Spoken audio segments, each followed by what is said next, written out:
ನಮಸ್ತೆ ಪ್ರಿಯ ವೀಕ್ಷಕರೇ, ನಾನು ಎಸ್ ವಿ ಚಂದ್ರಕಲಾ ಶಿವಮೊಗ್ಗ. ನೀವೀಗಿಲ್ಲಿ ನೋಡ್ತಿರುವ ಈ ಒಂದು ಮನಮೋಹಕವಾದ ಕೊಳ ಅಂದರೆ ಚಂಪಕ ಸರಸು ಅಂತ ಇದಕ್ಕೆ ಒಂದು ಕರೆಯಲಾಗುವ ಈ ಸ್ಥಳ ಶಿವಮೊಗ್ಗ ಜಿಲ್ಲೆಯ ಸಾಗರ ತಾಲೂಕಿನ ಆನಂದಪುರ ಸನಿಹದ ಮೆಲಂದೂರು ಗ್ರಾಮದಲ್ಲಿ ಇದು ನಿರ್ಮಾಣವಾಯಿತು ಎನ್ನಲಾಗಿದೆ. ಇದು ಕೆಳದಿ ಅರಸರು ಕೆರೆ ನೀರಾವರಿಗೆ ಪ್ರಮುಖ ಕೊಡುಗೆ ನೀಡಿದ್ರು. ಆಗಿನ ಇದರಲ್ಲೇ ಐತಿಹಾಸಿಕ ಕೆರೆಯಾದ ಇದು ಭಾರತದ ಚರಿತ್ರೆಯಲ್ಲಿ ಒಂದು ದಾಖಲಾದ ಕೊಳವೆ ಆಗಿದೆ. ಚಂಪಕ ಸರಸು ಎಂದು ಕರೆಯಲಾಗುವ ಈ ಐತಿಹಾಸಿಕ ಕೆರೆ ಒಂದು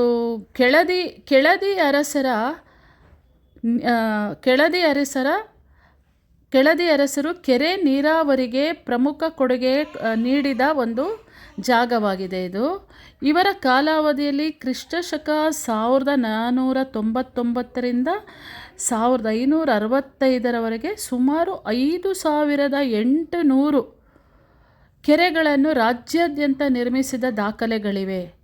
ಇದೇ ಕೆಳದಿ ಅರಸರ ಒಂದು ಆಳ್ವಿಕೆಯಲ್ಲಿ ಕ್ರಿಸ್ತಶಕ 1582ರಿಂದ 1629ರ ಮಧ್ಯದಲ್ಲಿ ಈ ಶಿವಮೊಗ್ಗ ಜಿಲ್ಲೆಯ ಸಾಗರ ತಾಲೂಕಿನ ಅನಂತಪುರದ ಈ ಮಲಂದೂರು ಗ್ರಾಮದಲ್ಲಿ ಈ ಕೊಳವನ್ನು ನಿರ್ಮಿಸಲಾಯಿತು ಅನ್ನೋದು ಈ ಒಂದು ಇದರೊಳಗೆ ಇದೆ. ಬೋರ್ಡ್ ಒಳಗೆ ಎಲ್ಲ ಹಾಕಿದ್ದಾರೆ, ಅಲ್ಲಿರುವಂಥ ಅದರ ಚರಿತ್ರೆಯನ್ನೇ ಹಾಕಿದ್ದಾರೆ. ಹಾಗೆ ಸ್ಥಳೀಯವಾಗಿ ದೊರೆಯುವ ಜಂಬಿಟ್ಟಿಗೆ ಏನು ಅಲ್ಲಿ ಇದೆ ಅಂತ ಒಂದು ಗಟ್ಟಿಮುಟ್ಟಾದ ದೊಡ್ಡ ದೊಡ್ಡ ಜಂಬಿಟ್ಟಿಗೆಯಿಂದ ಇದನ್ನು ಕಟ್ಟಿದ್ದಾರೆ. ಇದರ ನಡುವಿನಲ್ಲಿ ಪುಟ್ಟ ಒಂದು ನಂದಿ ಗುಡಿ ಇದೆ. ಅಲ್ಲಿ ನಂದಿಯ ಒಂದು ವಿಗ್ರಹ ಇದೆ.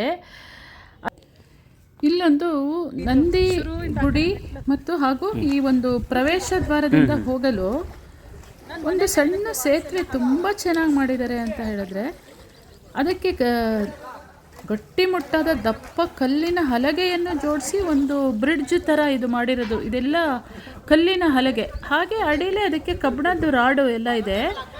ಏನು ತುಂಬ ಬಂದೋಬಸ್ತಾಗಿದೆ. ಅದು ಎಷ್ಟು ಒಟ್ಟು ಅದರದ್ದು ಒಂದು ಅಗಲ ಉದ್ದ ಎಷ್ಟಿದೆ ಅಂದರೆ, ಈ ಹಲಗೆಗಳ ಸೇತುವೆದು 76.8 ಮೀಟರ್ ಅಗಲ, 77.8 ಮೀಟರ್ ಉದ್ದವಿರುವ ಈ ಒಂದು ಕೊಳಕ್ಕೆ ಉತ್ತರ ದಿಕ್ಕಿನಿಂದ ನೀರು ಹರಿದು ಬಂದು ಮತ್ತು ದಕ್ಷಿಣಕ್ಕೆ ಇದಕ್ಕೆ ತೂಬು ವ್ಯವಸ್ಥೆ ಇದೆ. ಅಂದರೆ ಹೆಚ್ಚಾಗಿದ್ದು ಅದು ತೂಬಿನ ಮುಖಾಂತರ ಹೋಗೋಂಥದ್ದು. ವರ್ಷ ಇಡೀ ಇದರಲ್ಲೇ ನೀರಿರುತ್ತೆ. ನೀರಲ್ಲಿ ಅದು ಏನು ಅಂತರ್ಜಲದ್ದು ವ್ಯವಸ್ಥೆ ತುಂಬ ಚೆನ್ನಾಗಿದೆ. ವರ್ಷ ಇಡೀ ನೋಡಿದ್ರೂ ನೀರಿರುತ್ತೆ. ಇದೇನು ಯಾರು ನೀರು ತುಂಬಿಸೋಂಥದ್ದಲ್ಲ. ಅದೇ ಇನ್ನು ನಾವು ಬರಬೇಕಾದ್ರೆ ಇನ್ನೊಂದು ಇದೆ, ಅದು ಒಣಗಿರುತ್ತೆ. ಇದು ನೆಲದಿಂದನೇ ಬರೋಂಥದ್ದು, ಬೇರೆ ಕಡೆ ಹರಿದು ಬರೋಂಥದ್ದು. ಈ ಥರ ಒಂದು ವ್ಯವಸ್ಥೆ ತುಂಬ ಚೆನ್ನಾಗಿದೆ. ಪಶ್ಚಿಮದಲ್ಲಿ 2 ಬೃಹತ್ ಕಲ್ಲಿನ ಆನೆಗಳು, ಅಂದರೆ ಅದು ಬರಬೇಕಾದ್ರೆ ಪಶ್ಚಿಮ ದ್ವಾರದಿಂದ 2 ಬೃಹತ್ ಆನೆ ಇದೆ ನೋಡಿ. ವಿಶ್ವವಿಖ್ಯಾತ ಜೋಗ ಜಲಪಾತ ಕೂಡ ಸಾಗರ ತಾಲೂಕಿನಲ್ಲೇ ಇರೋದು. ಇದು ಕೂಡ ಕೆಳದಿ ಅರಸರ ಕಾಲದ ಒಂದು ಮಹಾಂತಿನ ಮಠ ಅಂತ ಅದಕ್ಕೆಲ್ಲೊಂದು ಬೋರ್ಡ್ ಹಾಕ್ಯಾರೆ. ಅದರ ಸನಿಹದಲ್ಲಿರುವಂಥ ಈ ಚಂಪಕ ಸರಸು